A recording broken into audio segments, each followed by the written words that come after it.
Welcome to the Some Laugh podcast. It could be like, oh, that was some laugh, or there was just some laughs. Some laughs. Well, no promising all laugh. No, there's going to be some. It's some laugh.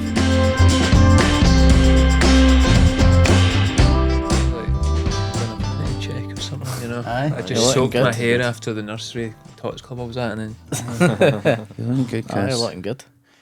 We should have a mirror in here or something, I feel, sometimes, but we put a shirt on. It's usually I this. feel very Too late. I like this. I like the t-shirt. I always try and put on something for tots club, like playful. Yeah. For Tots Club? Yeah. Well, I mean, I guess I'm not going to ask what that is. I put that together. You can read between the lines. Yeah. It reminds me of actually a sketch. Did you not do a Robin Hood sketch for How Did I Get Up There or something? No? We did actually, yeah. It was well remembered, man. Thank you. That's incredible. I'm a good interviewer. It was like a spoof. It was like an anti-Robin Hood character Yeah. where he didn't help anybody, especially the people in need. So people would always call out for him. He had his own wee theme tune. I think it was Billy McAllister. Like Billy McAllister, and this is the man, you know. But then we always turn up, and it was like women would be like, "Help me!" And it was literally just him always going, "No." And then we'd all run off and or like start hitting the person. It was stupid. I mean, we never got a series, so But it was a good moment because the first ever time I'd seen live comedy, I went to the stand and How Did I Get Up There were headlining. Yeah. Right. And then I won the prize draw to go to a How Did I Get Up There show. So you were my really? first two experiences of live comedy. There you go. 2 in a row. There you go, 2 in a row. And it was great, by the And way. for the listeners, like, sorry, I'm so sorry. so How Did I Get Up There was a sketch troupe that Chris was in with James Kirk and was Kevin Mains. Say God, was, so but they're back. we've actually started now, haven't we? Like, Yes. Okay. Yeah. I Yeah. see that. The tone's Alright. changed. Yeah. But it was one of the first things I seen at the stand as well, and I remember going along and it was fucking amazing. I remember you had like a Deal or No Deal sketch and That's right. there's some stuff like that, and then I was bad. Remember this was before I'd done stand up, and I remember hearing, "Oh, these guys have got like a pilot coming with BBC Scotland," and it wasn't even for like another fucking 4 years before it ended up even coming out. But no, it was a brilliant show. I always remember loving it. Yeah. Thank you. Well, those were the glory days. we bizarrely just did 2 Red Raws. Aye. Just for a laugh, just for reminiscing. People had kind of all gone their separate ways. We were all still best pals, really, but because we were all back in the Glasgow area in the last few years, we went, "Do you want to do it?" So we did 2 Red Raws Recently? and loved it. It was just hard. Everything was a bit harder because we were quite a physical group. And you just, because we're a bit old, it was so. And I think we'd seen, not specifically anything in particular, but I think we'd seen like there hadn't been a lot of sketch groups again for a long time. I think Yeah. we'd basically finished when you guys were doing Scram and stuff like that as Yeah. well. And then even after you, there wasn't a lot. And so there just seemed like there hadn't been anything for a long time. And the ones that were there weren't doing the type of style or stuff that we thought was, you know. Yeah. It's kind of like Good. the yours thing. Stopping myself. But no, but you're right. There isn't too many. I thought it was brilliant, and it's like one of those ones where like I even remember seeing you doing stand up quite early, and I always thought you were like a kind of Scottish Jim Carrey type of figure, which I still do think actually. Just like looks wise. Because you But do. there's probably part of that, but just because I suppose it's not really like necessarily your style, but I just thought Right. like you know, Because I this used to guy's always got come out something. of a rhinoceros's asshole. That's my stage entrance. It was the question mark suit that you were wearing. Because you are a class act as a stand-up. I've always said this. Yes. What a switch There there. I you like go. this. Yeah. Change gear again. Jim Now he Carrey. sounds like he's slagging off Jim Carrey, yeah. Yeah, you don't rate Jim Carrey. But Shite, fucking no, but no, in an absolute good way. But no, man, I've always loved your stuff. You've actually just put your special as well, eh? I did, yeah. For the first time, I've put some stuff online, really. And so I put a special up on YouTube. That seemed to be what all the kind of cool people were doing. yeah. And I think I've been notoriously quite bad at not really getting on board the train of getting clips up or being more active. So filmed a Glasgow show there at the festival and stuck it on YouTube, much to the delight of the kind of 1.8 I don't know, 1,008 people or something. But it's out there now forever, and it's a lot of the old stuff. So you did tell me that you think that you're the least clippable stand-up on the circuit. Yeah, I know. I'm not really singing my own praises here, but I'm definitely the least social media friendly comic. I've got a lot of long stories, and I wish I did have more short clips and like jokes. So, but that's what I love about you, right? Because I remember saying this to you, and because I remember seeing like you and Gary Little are the two people I would say that have got bits that are like maybe like 3, 4, 5 minute bits, but they're all, and it doesn't matter how many times I see it though, I always enjoy it. Like you get so many bits like that, it's just like, oh, I love this routine. And like that one you done recently, and you put that up as a clip, the thing about the dog barking. The dog barking. Exactly. That's such a good clip, man. And that was painful for me as well, because the kind of full story of the dog, it's like 5 minutes. But everyone was like, just try and clip it down to get to the barking and all that. And I'm like, but the beautiful story about the dog and the behaviourist and how her psyche works. And I think you're doing yourself a bit of a disservice as well, because even though you're saying with your stand-up, you've maybe not put out as many clips, but obviously you had a lot of success online, as many people may recognise you as the Only third... fans. Oh, sorry. Oh, my God. Yeah. Is the third Murray brother. Yeah, that's bizarre and still surreal to me. But yeah, that was good fun. How did that end up coming about at first? Like, I just I was on Tinder, and when I matched with Judy, I just I was working with Short Stuff, the BBC platform that pretty much everyone's done a wee bit with something here, I'm sure.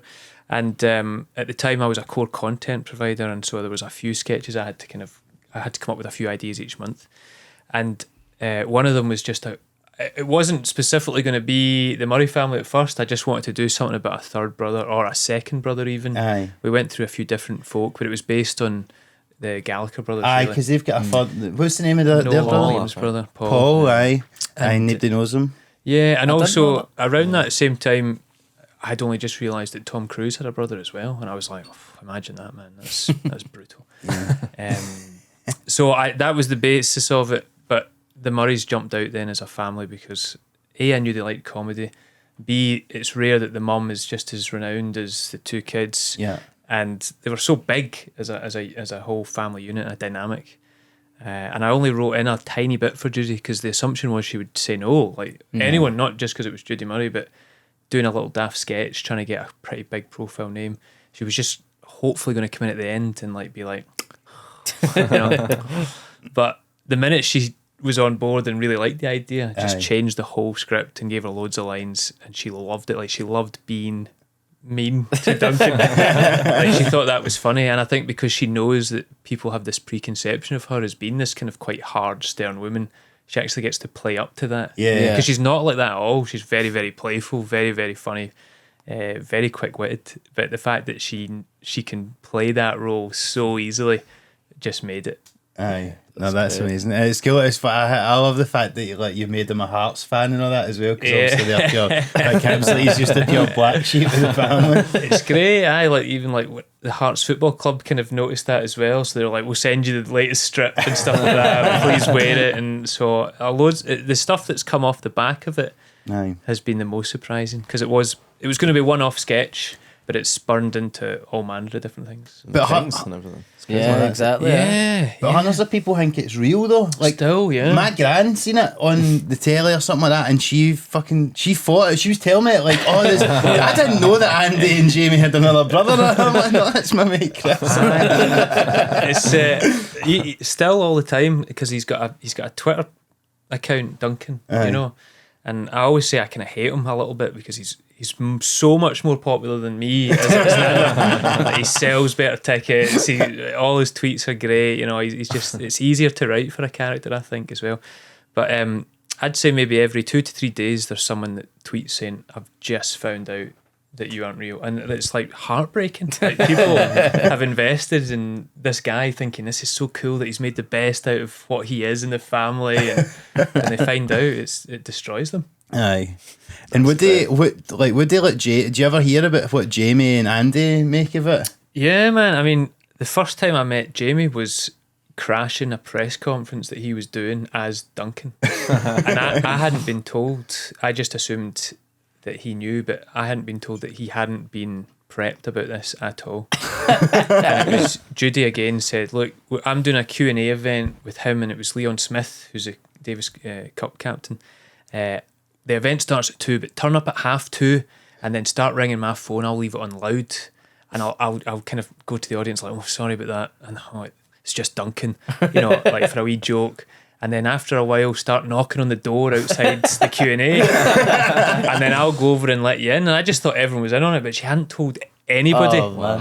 So That when I would turned fill me up, with anxiety. I thought like maybe they'd be a bit like, what's going on or anything. But Jamie just straight off the bat was like, hi Duncan, you know, and his gran was in, you know, Judy's mum was in the audience, so I was straight up to her in the audience, like, hi gran, how you doing, and all that. And she was like, oh Duncan.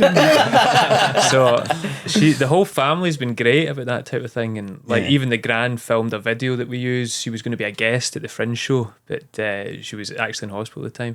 And then some of the cousins were in the Edinburgh shows as well. Jamie and Andy both did a video that we used for the King show. And that's great. so it's nice. I don't know. I mean, I sometimes worry that it does annoy them, because it's not like I know Andy really well. But when I said to Jamie, like, oh yeah, I'm never sure of what Andy thinks about it, or if he's even seen it, and he just went, oh yeah, he's seen it. And I was like,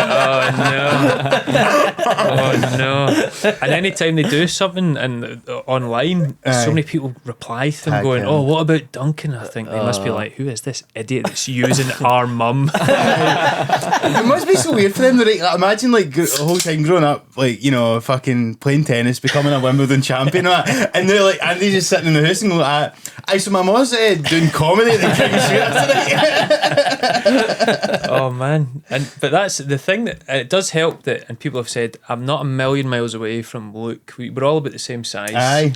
Anyone, I don't even have to do a good impression of them, because I'm not doing an impression of Andy, I'm just supposed to be related. But because we look kind of similar, the best thing that's happened to me was we filmed most of the stuff up at Cromlix, but in between filming a sketch, I was sat with Judy and someone was walking their dog through the grounds, and he noticed her and was like, oh Judy, how are you? Really nice to meet you. And when he saw me, he went, and Jamie, oh, unbelievable! I can't believe it. This is amazing. Like I've been misrecognised as an elite athlete. So Jamie wouldn't have been as pleased, but you know, I was like, that's great. And obviously, as we mentioned, that you done the King's Theatre, like you and Judy's part of that show, because you've done it at the Fringe last year, and then you took it to the King's. We did, yeah. So again, we wanted to just do one live show, and again, Judy, it's great. She's so open to doing things. You know, she's basically been saying she's wanting to try out new experiences now as much as possible as she's maturing, like a fine wine. So she's been getting into golf and different things. But she said that it was always a bucket list thing, was to kind of perform at the Fringe or to do a show at the Fringe, even if she. So tell her to stay in her lane. There's enough. We did it. We announced the one show, and it sold out. It was like the quickest show to sell out. So we added a second date, and after the second date, Sarah Watson had come as well, a producer as well, and she was like, you could easily do the Kings. And so again, that just snowballed. And after that, we wondered that should probably be the end point of that. But it kind of, discussions happened, and it seemed to be a really nice idea to do one now in Perth, which is more a kind of home gig for her, and then one up in Aberdeen that would tie in with the Battle of the Brits event that Jamie runs as well. So, brilliant. But hopefully that's it. And I've secretly got the dream to kill Duncan. Like, for me, that would be creatively brilliant if next year Judy puts up a post where she's like the only person at his funeral. And he just died in some horrendous tragic accident. You thought about how he would die, like That would be the most appropriate. Yeah, Strangled by Andy. Yeah, some sort of tennis accident for sure. Just tangled in the nets or choked in a tennis ball or something, you know. But yeah, I realised there's only so far I think you can take something like that. But it's been great fun, very surreal. Yeah, that's cool. No, it's amazing, man. It's like, because when we done the closing gala for the festival, and you and Judy were on angry after me actually, and then but you came out later and done a set, and it was so funny because you're like, I've actually Judy Murray, and he's like, just hanging out with some fucking weirdo. That was great, and again, a lot of it's very much off the cuff, and I always think of that gala because in none of the live shows before, and I hope I never again, And I'd never envisaged myself shouting at the crowd, "Fuck Wimbledon." I don't know why that happened, but yeah, very surreal. And we've done a lot of live events as the two of us as well, just at kind of corporates, and it's great when someone's interviewing us. That's why we have the brilliant Des Clark, who's an integral part of the show, keeps it ticking along. But I have just been asked recently to do an event as just Duncan. They're like, "Do you ever just do like Duncan, like 20 minutes of Duncan?" And I was like, yes. So that'll be interesting to see how that goes down. So what is it, at like a stand-up night, or is it at like no, it's at a tennis dinner, an event. Right, wow. And then I just have to get up and speak as Duncan. Did you follow tennis a lot? Like, or do you need to bullshit it? I was like, a tennis fan, so at least it's easier to make fun of a sport or like get things wrong about it if you know. But I'm not like a huge player of tennis or anything, but I'm aware of it. I've always followed the major events, and I've always followed the Murrays. So just as well. But no, it's good. I mean, throughout the show, there's loads of references to Boris Becker and Nadal and Federer. So that loads of people come in and out of it. Sue Barker and stuff. So no, it's good. So do you say it as if you've met all these people? Yeah, and he's like, he's got lots of friends on the tennis circuit. Is like really good friends with the Williams sisters as well. But not Venus or Serena. They have 5 other sisters. So, part of the same WhatsApp group. So he has a wee band as well, and in the band, he's got 2 other people in the band, and one of them's Tim Henman's brother. and then we get Emma Raducanu's brother as well. So we've got Ben Raducanu and Jim Henman. So do you play the? Come on, Jim. Do you play the accordion in the band? Well, I tell you what, bit of an exclusive. I don't actually play the accordion yet, right? But for the new shows, there could be an appearance. Good. Yeah. Good. Always a fan of that. You've done a character, Damien Crow. Yeah. So who's a big goth who played the accordion. Classic, standard. I always think that Duncan really is just Damien, just less goth. Yeah. So it's the same type of vibe. Grew out of his goth phase. Yeah. That's nice. Did you start? See, did you do Damien Crow when you were like quite early on, or did you like the same time you're doing stand up, or pretty early on? I'd probably been doing stand up maybe 3, potentially 4 years, which is pretty early in the world of stand up. But there used to be, I don't know if one of them's still involved, but there was another great comic, still a good pal of mine, Davy Connor, and his pal ran a night called Stockholm Syndrome. I remember that. Aye. And they always had a spot on the night that was I think they called it like this, just a suicide spot or something like that type of thing. But it was to do something you've never done before and would probably never do again. Right. And I remember there was a guy that did it as the sea. Like he came on as the sea and did like a 5-minute set of the sea, and so for that, he's washed up now. Hey, come on.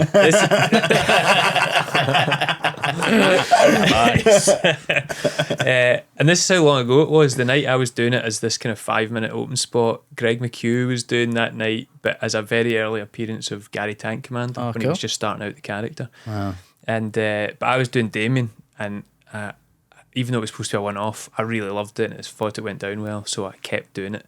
Wow. And bizarrely, this sounds like now it's a humble brag, but please remember I've not ever done anything with any of these characters of any particular note. But to this day, the best script commission I ever got was for Damien Crow. Right. So I don't know if that's just because like money and everything's going down, opportunities. But the Damien Crow script commission I got was great at the time. And I thought, this is me, man. I'm sorted. I can't believe I'm going to be. This is what's going to make me an accordion-playing goth. Ultimately, never went anywhere. But that was my first experience of writing with a producer and writing scripts. So it was an incredible learning experience. Yeah, I can see that. Right, you should bring that back. Bring it back. 220 at a goth conference. Yeah. But I'm also, because I'm getting older and older, it feels weirder and weirder to do it. Playing this teenager. Yeah. So, could be an old goth. Yeah, you still get old goth. You never see old goths. No, exactly. So maybe that's that's the angle. USP.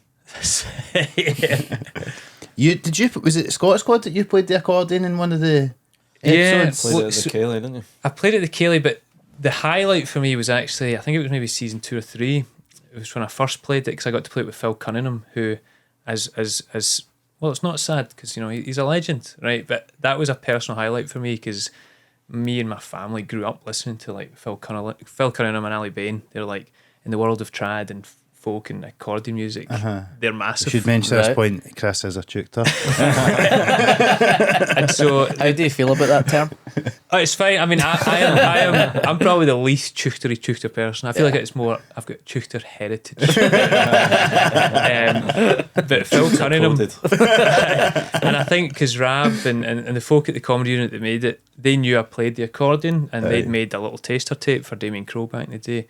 They were like, we thought we could get Phil Cunningham on as guest, and that you end up playing with him. And I was like, oh my God. Like, I don't think they realised how much of a boyhood hero he was. So when I met him, I was like fanboying over him, and he got him to sign a CD for my mum, and like, the way he arrested the guy like as if he was playing the accordion and all this. I was like, this is amazing. I mean, it's a very niche Scottish thrill to have, but that was amazing. So I've always got that clip of me playing with Phil Cunningham. Brilliant. But I started to play the accordion less and less and less quite some time ago.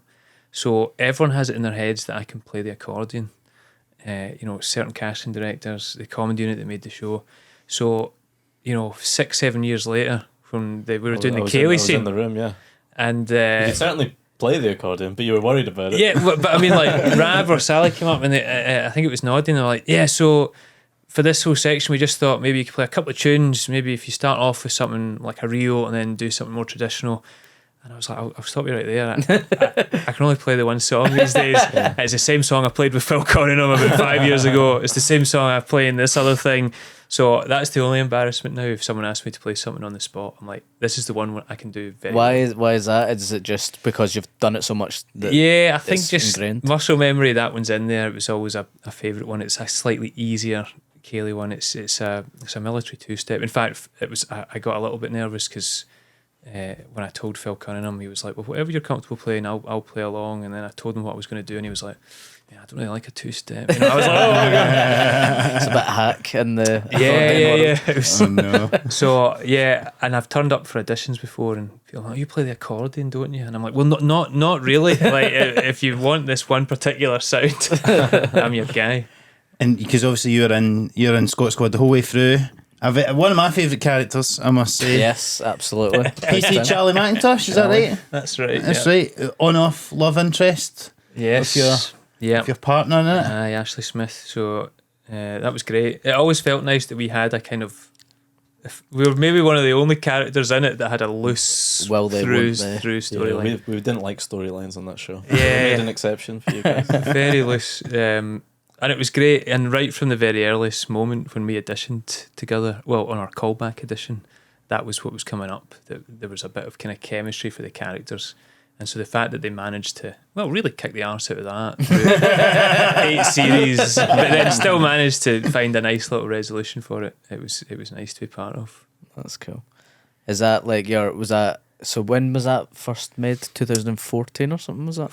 Yeah. I think it was 2013, right? Because it essentially took up 10 years to the 2023, didn't it, when it finished? Because we all got a wee gift with the date, and even then, the process probably started before that. Just to give another insight, I suppose, if anyone's interested, how long things take. They'd done a pilot before that, the comedy unit, with only a few folk in it. James Kirk that played Ken Beattie, my pal that was in How Do I Get Up There. He was in the pilot, along with just one or two. Joe himself, who was the creator of Scot Squad, he was in it as a homeless guy. A different actor completely played the chief in it as well, a brilliant actor, George Drennan. And even from the pilot, from that taster to the pilot, there was probably about 1.5 2 years wait. Right. And then from the pilot to the series was a year. So things take a long time, but thankfully once it got up and running, I realise that's interesting to nobody. But no, I think it does highlight that it does take so long. And like, so when that happened, were you like, was that your first sort of big thing that on the telly or whatever, or had you done anything? You've done before? a lot of acting, haven't you, Chris? I mean, I think it comparatively for stand-up, for stand-ups. I remember you saying you were doing a theatre show in London and stuff like that for a while, or something like that. That sounds great. I'm sure you. Yes, yeah, I was Hamlet, and No, I've never done anything down in London. I've done theatre shows. I'm adding the London bit. Yeah, keep it in the edit. Won a Tony in New York, but no, I've done bits of acting throughout, and had done an acting course for 3 years. It was halfway through the acting course that I'd finally done a bit of stand up. So it was always nice to have a bit of both. I don't know what the question was, but I don't know. It's just interesting to to act and have such a varied career of different characters and sketch and stuff. Not that many people try their hand in so many different. Well, I always sing the praises for stand up and comedy in general as well about this whole thing, because if you're just an actor and you're just waiting for the phone to ring or waiting for an email, it's hard and it's soul destroying, and you have to work all manner of different jobs, and But if you're a comic or a performer, sketch stuff, you can create your own work, which is incredible. So when you're able to keep your hand in, being creative and thinking of ideas, I think that's brilliant. And as a result, helps acting as well, because you're constantly thinking, moving, working within the arts in some capacity. Yeah, and I suppose doing stand up gives probably everybody that's in Scot's Squad a advantage, because obviously it's improvised and stuff like that as well. And how did you find acting in that, in doing the sketches in that way, as opposed to a more scripted role? Yeah, I don't think we'll ever get to do anything as free as that ever again. You've probably had I know folk have been on the show already and probably spoken about it, but never asked Stuart about it, to be fair. One day I'll get on this show. But certainly it's a novelty, really, to be told just see what happens, and then people pick out the best bits and say, yeah, that worked, but just see what happens this next time, or we'll change the camera angles now and we'll do this. Compared to things like, and again, only using this as an example, it's the one I know, but doing something like Jonathan Creek, which was very particular as well, because the writer as well was renowned for wanting it to be word perfect. Mm-hmm. So sometimes even Alan Davies and his co-star actually had a question about the script, and can we change it to that? Director had to phone the writer, and they were like, they're quite, so it was hit that mark, say the lines, and compared that to Scot's Squad, which was kind of controlled chaos, wasn't it, really, which is good fun. It was so much fun. You're really good at that as well. You really are good at knowing what that character would say and do, and there's little bits of you in it, I think, right? I always played up very naive, but I feel like every character in that show was just a bit of an exaggeration of themselves. That's not as kind to maybe Jordan to say Young. That, but I always for Jordan, that's who I always wind up most about that. You're quite a coggy guy. I guess in any role or anything you watch, if there's a touch of honesty that makes your character more vulnerable, it's probably because it's come from a real place. So it was always such a shame. I think we had to cut so much out of the stories were loose anyway, but all the funniest bits on set were just when you were just saying completely mad shit. It was obviously never going to make the telly, but I think especially, I think everyone said the same whenever you very rarely saw the rest of the cast. People always say, what's it like working with so-and-so and so-and-so, but you'd only see them at the odd cast dinner or rap party. But we would drive. I loved the big police jeep that me and Ashley got to drive. Because you were in the countryside. Yeah. So basically between every location they'd say, we'll film it, so just talk. And that was always the bit I enjoyed the most. Yeah, I know. And it'd be like a podcast, 'cause when I was working behind the camera, we would follow in convoy. Us and the crew were in this transit van behind them, and I'm listening in on my headphones. And it's just you making the most awkward shite small talk Ashley about farming methods. Oh man, but you never knew it would make. But it's certainly in the earlier series as well, you'd always be thinking, I wonder what stories they'd use. Or you'd have your personal favourite. It was never the ones you thought, but there was always a good reason for why the ones that made it in. Did you ever write your own stuff as well? Yeah, wrote a few of them, which was good fun. And again, I think everyone that was on it kind of knew their characters so well that it was easier to try and write stuff. Would you be gutted if they never used something that you'd written, a storyline yourself, and they've went for something else? Would you? No, I think secretly resent it. I think from probably I was involved in the script. Steve's projecting a wee bit here with some of the scripts heroes. Steve finally wrote himself in. It's why doesn't Archie Pippa have a brother that looks like him? Finally, in final series, we did it. We weren't brothers in it. That's true. I think there was 2 stories that I loved right early on that I'd sent in, and I sent them in every single series, and they never get made. But I always really loved the idea. I think there was one in particular about doing a really boring police chase of a golf cart. You know, just because there's so many golf courses around the countryside, and the other one was involving a horse, and I can imagine that's probably harder to do. Never worked with horses or kids. Yeah, these are the conversations we were having to have in the office. Yeah, can't have a horse. And I don't know if it's you being typecast or anything like that, Chris, but obviously the other thing you done for BBC Scotland was the farm, where you're also based in the countryside, working with animals and whatnot. Yourself and I Jim wouldn't call Smith. Jim. Oh yeah. He is an animal. He's non-stop. But yeah, and it linked really, because again, I think the first time we had Jim on Scot's Code was maybe the second series. I don't think it was the very first series. It was either the first or second, and he played a Farmer Williams, that turned up in the kind of first 3 or 4 series because the first one went so well. Aye. But after his very first appearance, and he'd only just started gigging, I'd been trying to think of a new sitcom idea and a location, and I'd already gone through any number of places that had already been rejected. I was like, a sitcom based in an aquarium, and a sitcom based in this, you know. But doing that scene with Jim on a farm playing it, in the back of my head I was going, I can't believe there's not been a sitcom based on a farm for a long time anyway.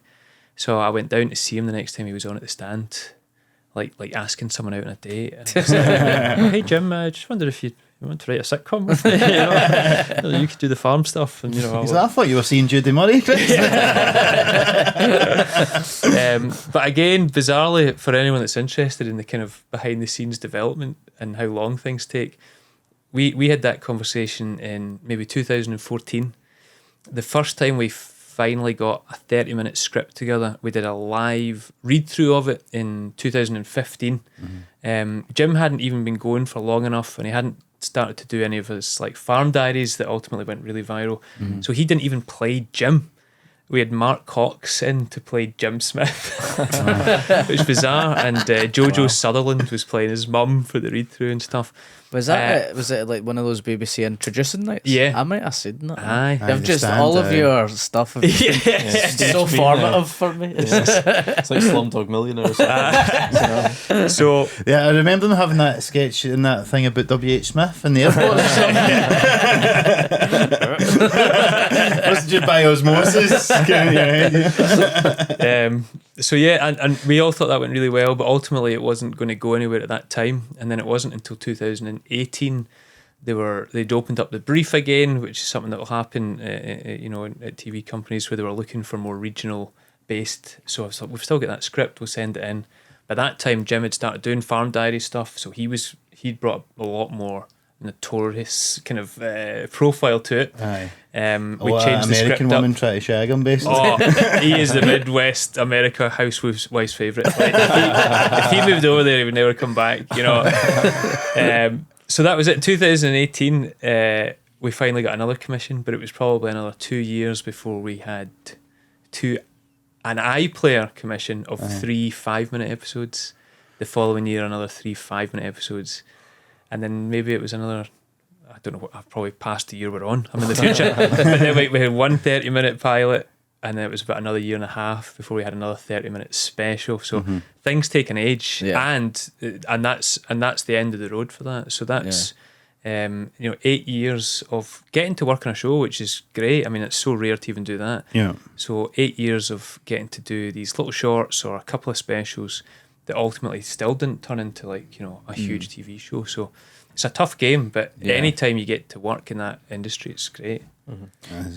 Yeah, because that must be heartbreaking. Like 8 years that you've put into this, and then it's just like no. But I guess that's that's show business. That's show business. But do you know? I keep saying, I think. With Damien Crow, as I say, that was my first ever script commission. But it was just a script commission. It was just a script commission. And then the sketch group, How Do I Get Up There, was our first ever script commission that we got a pilot and we made it. And then the farm, basically had the 2 iPlayer series in 2 30-minute episodes. So I'm like, surely the next one would be is a series. I'm building it. I'm like, this is the slowest build to a TV show in skip history. it all and just get a movie. Yes.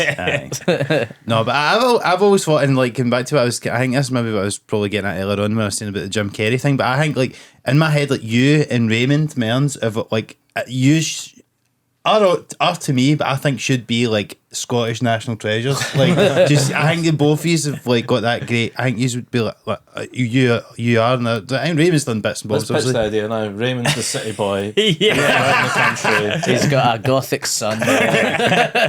Fucking He's get into that face paint. But no, but I just think like and it's just a shame that you're not already known worldwide as a national treasure, Chris. I'm putting it out there. I would say in immediate response to that I would never put myself on any sort of level that Raymond Mearns is on as well, because even to me especially, he's another level of Scottish comedy. I mean, Yeah. he's phenomenal. So He's unreal. You ever been in a cheese string advert? do you know, bizarrely, that advert he was in, I think I auditioned for it. So, watching him again talking about it on here, I was like, the bastards. So you mentioned you'd done Jonathan Creek. Yep. So when was that? Was that quite early on? In terms of, for me, acting wise, it was quite early on. My first job straight out of college was actually Still Game had just finished the first time, and Paul Riley had written Dear Green Place, Right, yeah. a sitcom that was being produced by, at the time, Greg and Ford's company, F&G. So that even for me was quite terrifying. It was just a couple of scenes, but one of my scenes was with Ford Kiernan, and I had to put on I had long hair at the time, but I had like some mad tattoos and wig stuff, so I was like, oh, I'm an actual actor, I'm getting to put on stuff. I was playing an eco warrior, and my first line I had to say to Ford was, "Shut it, you tashy prick." So very, very Scottish, very, very much set the tone of, all right, this is acting in Scotland, in Glasgow. Shut it, you tashy prick. So that was it. And then the second scene we filmed, that was at the bandstand up in Kelvin Park, but the second scene was in Clydebank, actually. In the court. It turned into a wee court scene. So, but again, a cool little introduction into that world. Being terrified. And was that always like the plan? So you'd went to acting school, you done stand up during acting? Yeah, school? so if anything, I would say I'd always loved comedy and stand up, but I had no idea how to get into that. I'd never heard of places like the Stand or the Glee or any of the competitions you could enter as a newcomer. And so it felt like going to college to do an acting course after I'd been at uni and realised I did not want to be in that kind of world.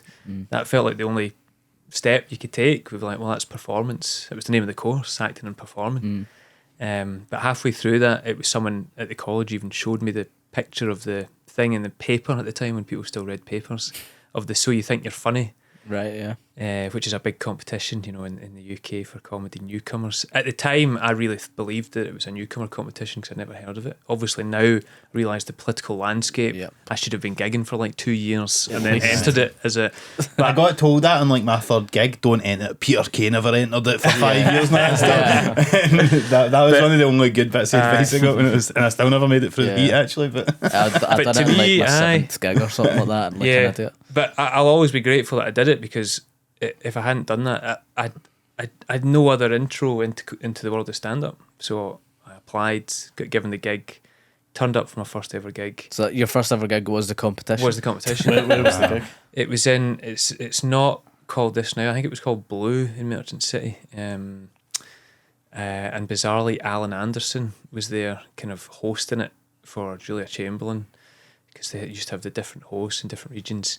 And there was the girl that went through from I don't think she still does it, or I don't know how long she did, but she was called Hope something. But there was very few people, I think, in that heat that either kept going or that I ran into again. But I loved it, and the gig itself had gone well. I ultimately didn't go through, but it was enough for me to go, I want to do that. Yeah. And still had no idea what to do. So I phoned that bar, because someone I went to school with worked there as a barmaid, And I phoned up and says, it's Chris.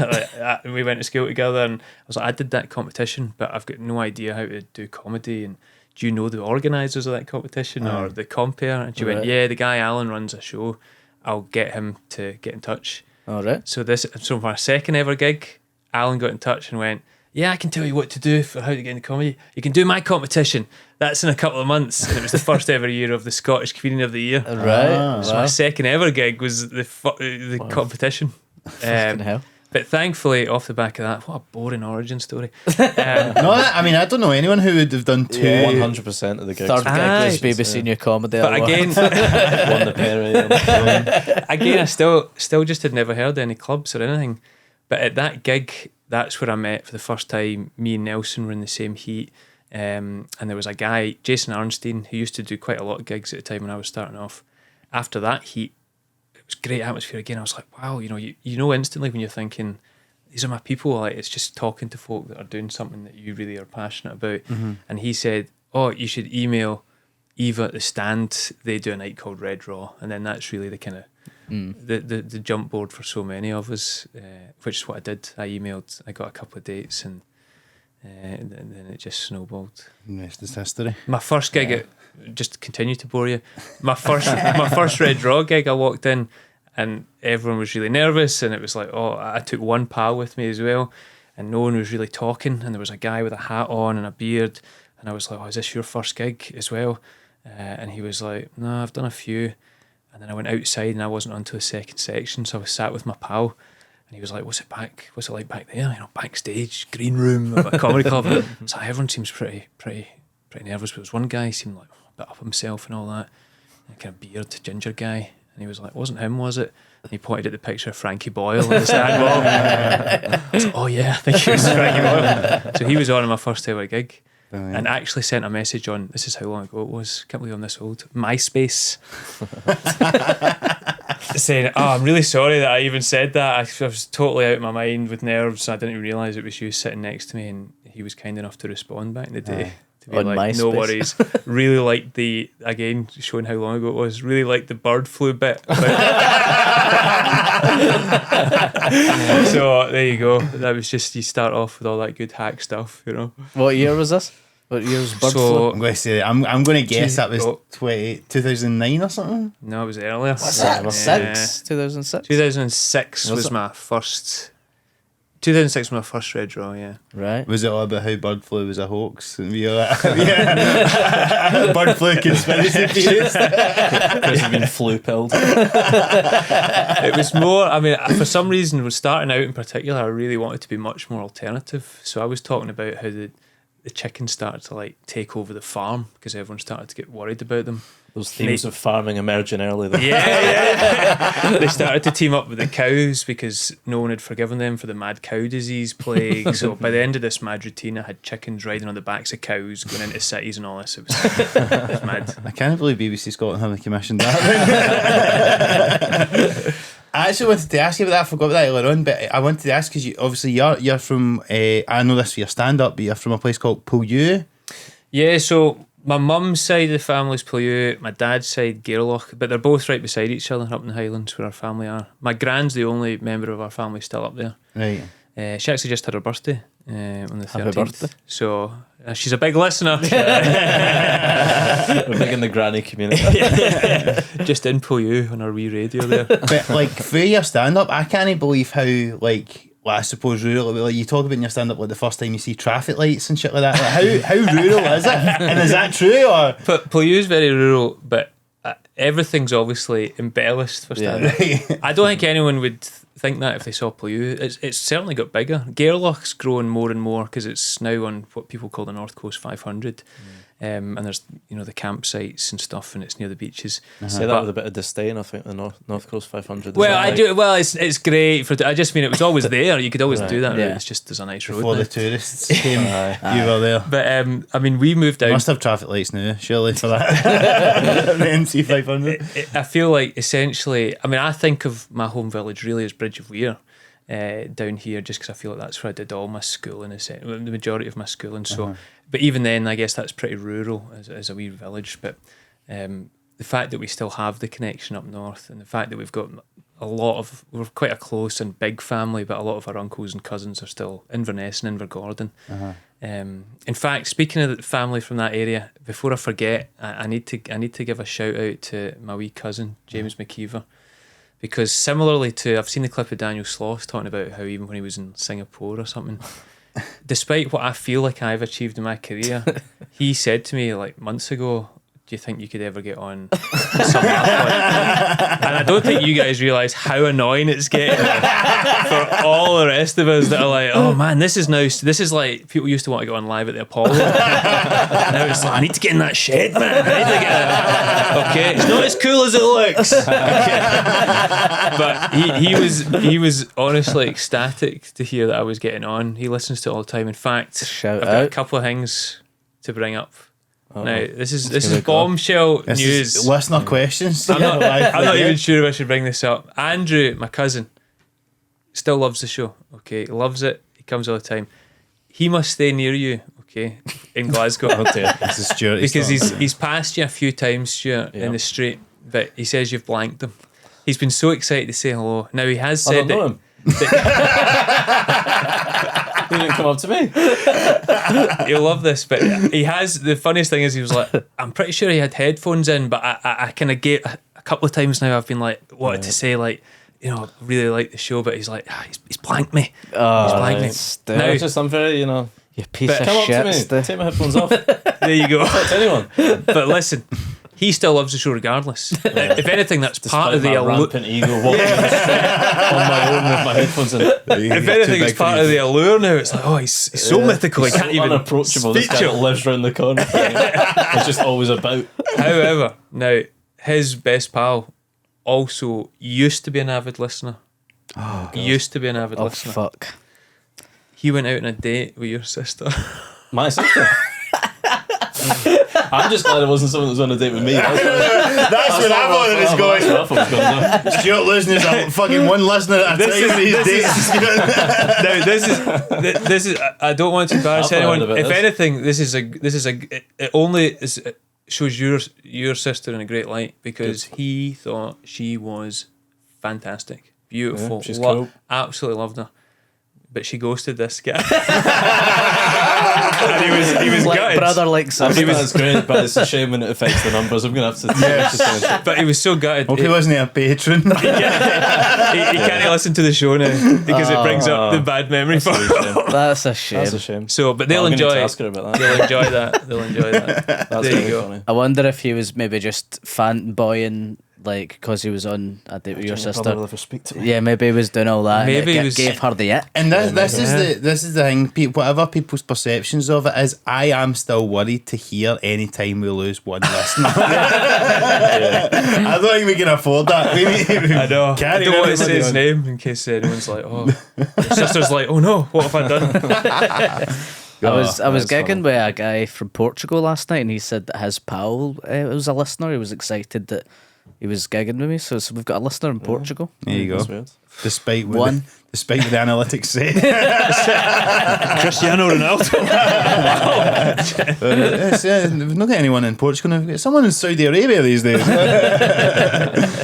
it's definitely, it's great. It's honestly, it's become a good benchmark. I've got other pals that I went to college with, Katie Hairdo, which is obviously a nickname, but and her partner Grant. They always tell me about this show and about who's on it, so it's great. There you go. Just when you thought you couldn't have another podcast with just guys talking shit, be successful. The next big thing. But you guys do it to such an eloquent level. I don't know about that. I don't know about that, but thanks. great. Aye. We appreciate it. We do. We must say appreciate that it. we've been trying to get you on for months. This isn't Yeah, like we've been begging you. we've been begging you Yeah, to and come it's on. weird, and I always feel bad because I kept bumping into you and you would mention. I didn't realise you were under so That's much 'cause my lobbying. cousin- I'm telling you. I thought, I'm like, Chris is really wanting on. It turns out, no. My cousin, my pal, my agent's on at me. Get on that show.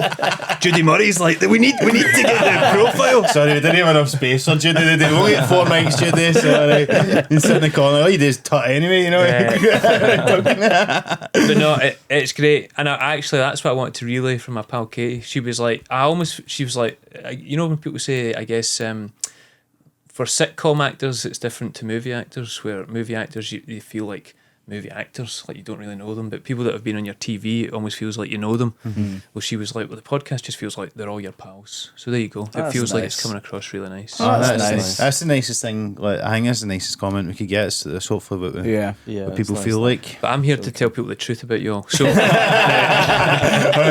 Mark hates homeless people. So Stuart spit on a dog. So Stephen's on it. No. That's what most people like. People would believe all that.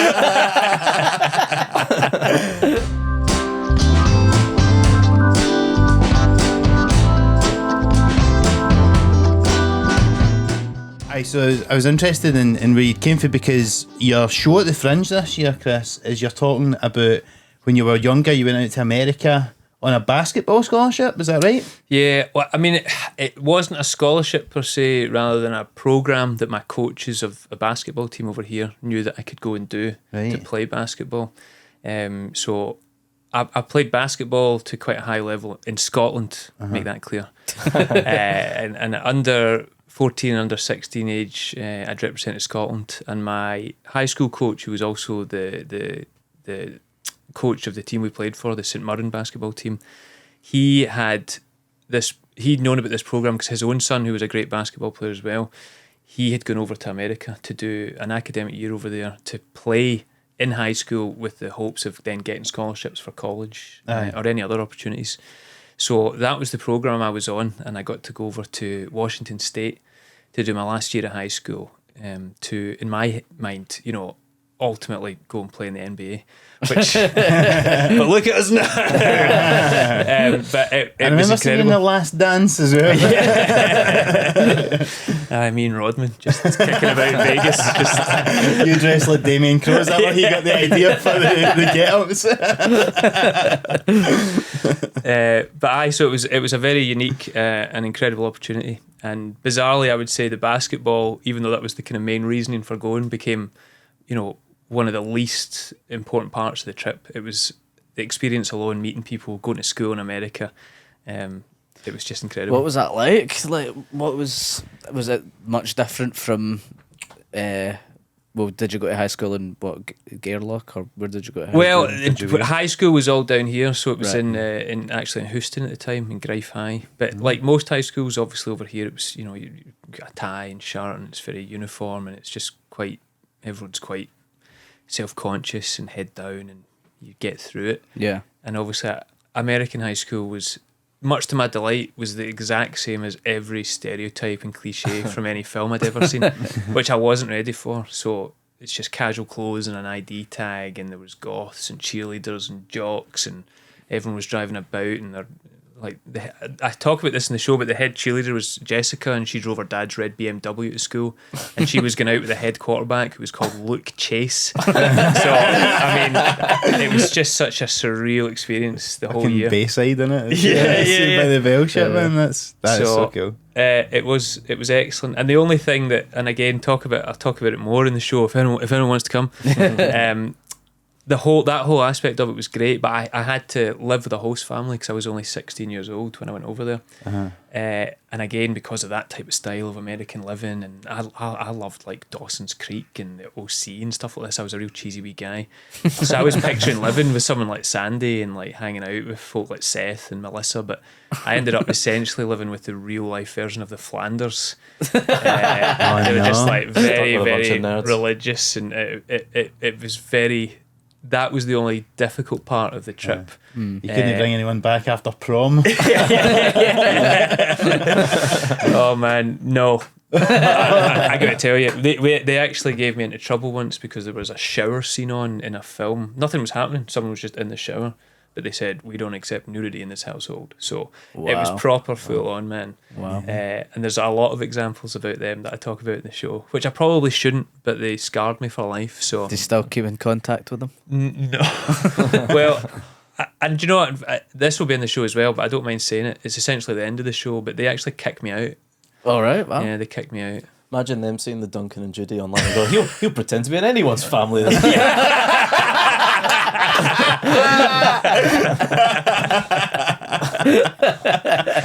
But they had two brothers as well, bizarrely. So I was a fake third child for them.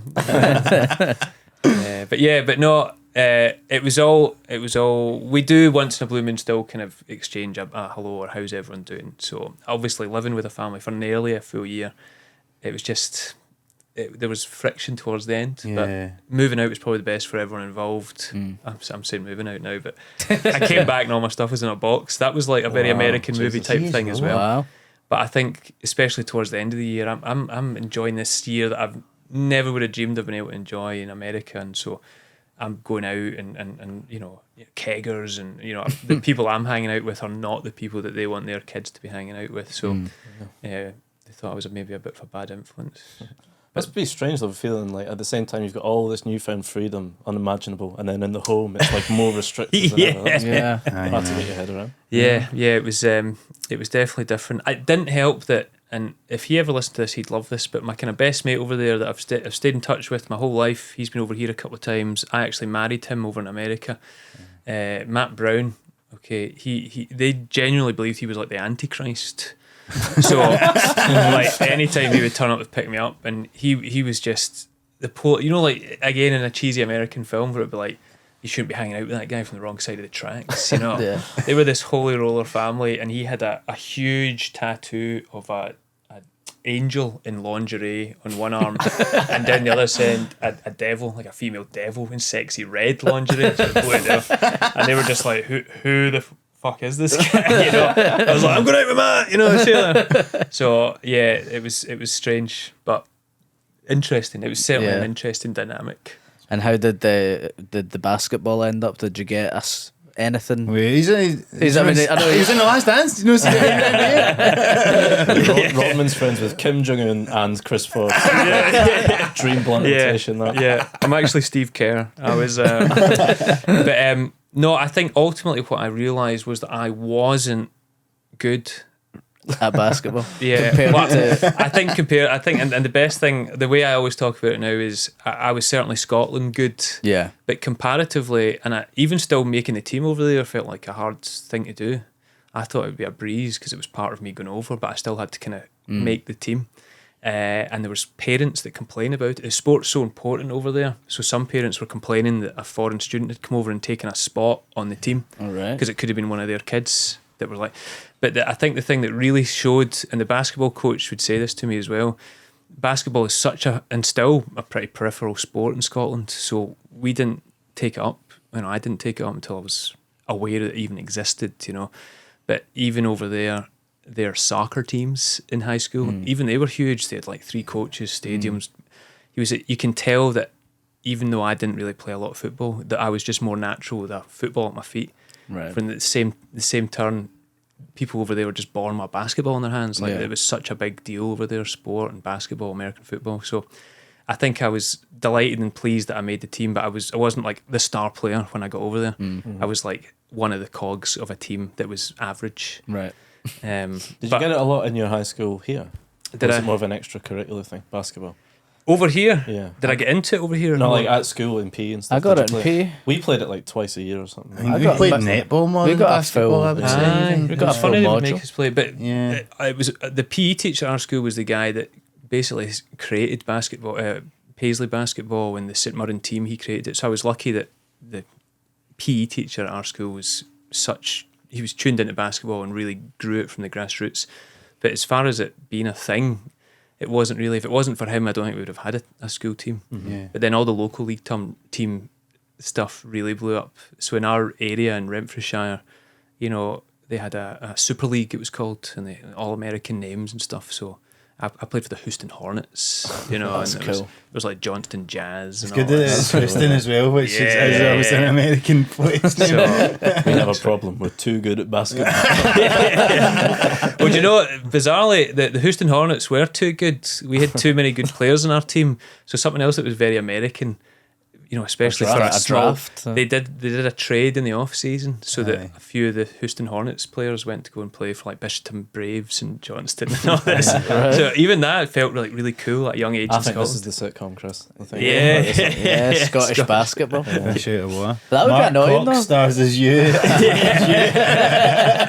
But annoying though if it's like your local team and you're made to go like fucking 2 towns away. I know. Well, I was lucky I got to stay at Houston Hornet, but like my best pal who lived like a few houses along, he gets shunted off to Bishopton Braves. So I'd be raging. It must have been an amazing experience though, like that exchange thing, and like was it a bit of a downer when you got back to Scotland, or were you? Yeah, I was pretty gutted, to be honest, and I looked on how to get back in all different manners. I then just wanted to go to college over there in general if I could. I went back the following summer and did different kind of summer stuff.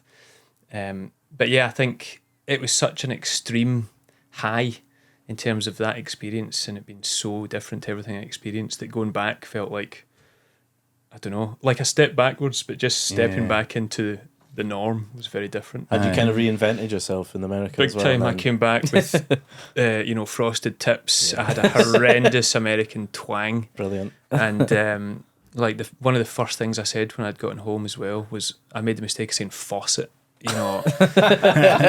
because most taps over here are still hot and cold, but pretty much everywhere in America is the joint tap system. And I was like, 2 faucets. My brother's like, what are you saying, you dick? So I had to like watch Billy Connolly for like 6 weeks straight. But I got slagged off royally for having an American accent, the blonde hair. I was totally Americanized. I absolutely loved it.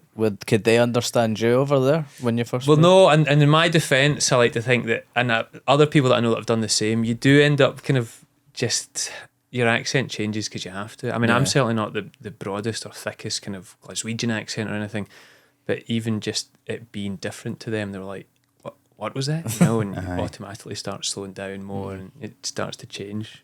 And if I misremember this, and forgive me if this is what you're talking about in your Fringe show, but were you the prom king? I was the prom king. Congratulations, well done. Do you know, it's funny, and even going back and looking through the stuff, it feels so cheesy, and yet it's still something that I think of as being like one of my best achievements. But because of where I am now, I years ago I actually spoke about the fact that I think it was Superman 3 where he goes back and he meets like Brad, who was like the high school quarterback in Clark Kent school, but he's like an old drunk now that Richard Pryor has to knock out to get the key for the, if anyone likes Superman 3. But he was like, I used to be somebody. So sometimes I feel like just the kind of loser that was like, I used to be somebody. Like especially with the basketball, I talk about this a lot of like, just because I've seen there's a bin over there, but if anything as simple as if I throw something towards a bin and I miss, to this day, people go, I thought you used to play basketball. It was such a big part of my life for a long time, but it is mad now that it's not really at all. Yeah. It's a bit of a shame as well, thinking like you had the tips for the prom king and then 3 weeks later you're back and fucking boosting, everyone's dragging you down, you're like, you don't know who I used to be. I was there for prom, but the way, because it was my 6th year, my final year of high school, when I flew home, I got home about 2 days before my actual school over here's prom. So I actually got to go to them. So it was like, again, a real transition from doing an American cheesy high school prom, flying home, readjusting, and then going to a Scottish high school prom where it was just bottles of Bucky and Mad Dog 2020, and it was mad compared to the mad. It'd be amazing if you did the double though, both sides of the prom. Yeah. The prom king's wearing a Burgos Merapete. Yeah, so a crazy experience, but a good one. That sounds amazing. I'm looking forward to seeing the show about it. Yes. Yeah. How are you feeling for it? Don't get your hopes up. I feel like it's quite interesting, but I need to make it funnier. And I feel quite worried now, knowing that that's twice now that I'm on here as a comic, and I've said I wish I had more jokes, and it needs to be funnier. So don't listen to Chris. He's one of the best there is. Yes. Go and see him at the Fringe. What time are you on, Chris? 4:15 at Monkey Barrow. Snap those tickets up. And are you just doing a couple of weeks run? 10 days. 10 days. What room are you in, Chris? It's it's Hive 1. All right. So it's Monkey Barrow. I've taken over At the the Hive Hive. 1. Big room. Monkey Barrow Hive. Nice. Big room. Yeah.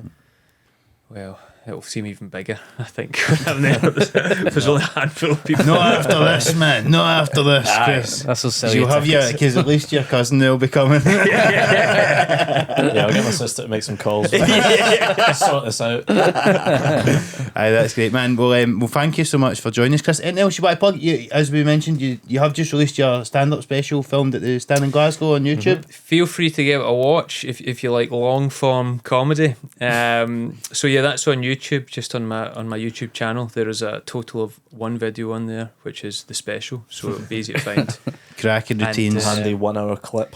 Well worth checking. And I guess, yeah, of the Fringe tickets are the main ones to plug, I suppose, and Duncan and Judy tickets, they're on sale for Aberdeen, Perth, and then there's still some left for one of the dates at Edinburgh. So yeah, if you like any of that stuff, feel free, but don't feel compelled. No, highly recommend it. Highly recommend, Chris, one of the greats.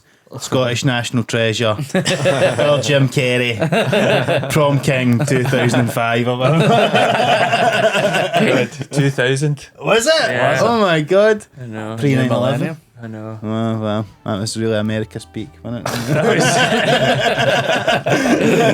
Right before it all went tits up for them. My mum was worried she wouldn't see me again because of the whole Y2K thing, and it's like, when I was over there for that, they were really freaking out about it. Jeez, At least Frankie Boyle wasn't complimenting your Y2K material. Well, listen, Chris, thank you very much for joining us. Cheers. And Cheers, as Chris. ever, guys, please remember to like and subscribe on YouTube, give us a 5-star review on Apple Podcasts and Spotify, and you can follow us at SomewhatPod on Instagram, TikTok and Twitter, and send any questions to somewhatpod@gmail.com. But until next time, guys, we will speak to you soon. Cheers, Chris. Thank you very much. Thank you. Thank you very much.